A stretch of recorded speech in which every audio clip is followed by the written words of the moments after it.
Hi friends, please subscribe to Amravati Media and press the bell icon for more latest updates. TDP రాజుగారి కోటలో షాడోల రాజ్యం. కోటలో షాడోలు వినడానికేదో cinema టైటిల్లా ఉందా? Title సంగతేమో కానీ అచ్చం పొలిటికల్ మూవీ మాత్రం అక్కడ రసవత్రంగా నడిచిపోతోందట. మేము ఓట్లేసి గెలిపించిన ఎమ్మెల్యే ఎవరంటూ అక్కడి జనం జుట్టు పీక్కుంటున్నారు. అంతలా అధికారిక వ్యవహారాలలో ఎమ్మెల్యేని కమ్మేసిన షాడోలు అంతా తామై నడిపిస్తున్నట్టు ఆరోపణలు ఉన్నాయి. ఏ నియోజకవర్గంలో ఉందా పరిస్థితి? ఎవరా టీడీపీ ఎమ్మెల్యే? విజయనగరం నియోజకవర్గం రాజకీయం మొత్తం ఇప్పుడు షాడో పాలిటిక్స్ చుట్టూ తిరుగుతోంది. పైకి అధికార ముద్ర ఒకరిది కనిపిస్తున్నా లోపల అసలు నిర్ణయాలు, తీర్మానాలు వేరే వాళ్ల చేతుల్లో ఉన్నాయన్న చర్చలు హాట్గా నడుస్తున్నాయి. రాజు కన్నా రాజగురువు గొప్ప అన్నట్టు ఇక్కడి అధికార వ్యవహారాలన్నీ టీడీపీ ఎమ్మెల్యే అదితి గజపతిరాజు కాకుండా ఇద్దరు అనధికార వ్యక్తుల చుట్టూ తిరుగుతున్నాయన్న గుసగుసలు పెరిగిపోతున్నాయి. వీటి చుట్టూ రకరకాల ఆసక్తికరమైన చర్చలు కూడా జరుగుతున్నాయి.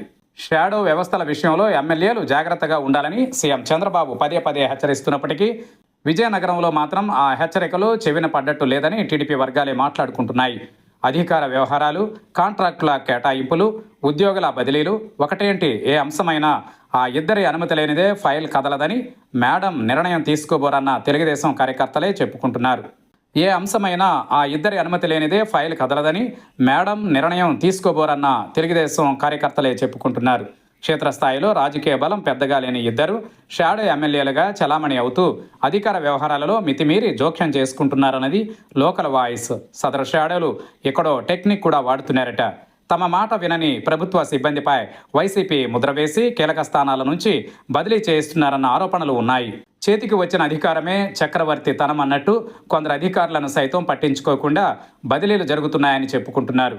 ఇటీవల విజయనగరం నగరపాలక సంస్థలో జరిగిన భారీ స్థాయి బదిలీలు ఈ చర్చకు మరింత ఆజ్యం పోశాయి.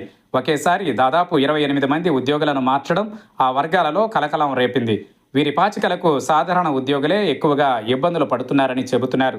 రోడ్లు, కాలువల కాంట్రాక్టు పనులు కూడా షాడోలు సూచించిన వారికే కేటాయిస్తున్నారన్న ఆరోపణలు సైతం పెరుగుతున్నాయి. పోలీస్ శాఖలో బదిలీల వెనుక కూడా రాజకీయ ఒత్తిళ్లు పనిచేశాయన్న ప్రచారం సాగుతోంది. పనిలో గుర్తింపు ఉన్నా వీళ్ల ఒత్తిడికి బలైపోతున్నారట కొందరు ఉద్యోగులు. ఇక్కడ స్థాయి భేదాలు కూడా ఉండవట. ఫలానా వాళ్ళని తీసేయాలంటే అంతే. ఇన్స్పెక్టర్ నుంచి కానిస్టేబుల్ వరకు అందరినీ బదిలీ చేయించారన్న డిస్కషన్ డిపార్ట్మెంట్లో నడుస్తోంది. ఈ ఇద్దరు షాడోల నేపథ్యం కూడా ఇప్పుడు చర్చనీయాంశంగా మారింది. వారిలో ఒకరు గతంలో వైసీపీలో పనిచేసి తర్వాత టీడీపీలోకి మారారు. మరొకరు సెటిల్మెంట్లు, మధ్యవర్తిత్వాల ద్వారా ప్రభావం పెంచుకుని రాణిగారికి చేరువయ్యారన్న ప్రచారం గట్టిగా జరుగుతోంది. ఇద్దరూ ఎమ్మెల్యే కుటుంబానికి అత్యంత సన్నిహితులుగా మారి తలలో నాలుకలా వ్యవహరిస్తున్నారట. అన్ని వ్యవహారాలలో వాళ్ల జోక్యం నియోజకవర్గంలోని టీడీపీ లీడర్స్కు అస్సలు మింగుడు పడడం లేదట. ఈ పరిస్థితులపై పార్టీ సీనియర్లు తీవ్ర అసంతృప్తి వ్యక్తం చేస్తున్నారు. ఎమ్మెల్యే తండ్రి అశోక్ గజపతిరాజు ఏ విధానాలకైతే వ్యతిరేకమో ఇప్పుడు అవే పద్ధతులు, పరిస్థితులు నియోజకవర్గంలో కనిపిస్తున్నాయని అంటున్నారు.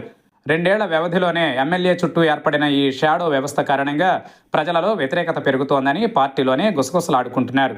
ఇప్పటికైనా పార్టీ అధిష్టానం జోక్యం చేసుకుని పరిస్థితిని చక్కదిద్దుతుందా, లేక పూర్తిగా చెదల పట్టించి నియోజకవర్గంలో పార్టీని నాశనం చేస్తారో చూడాలంటున్నారు కార్యకర్తలు.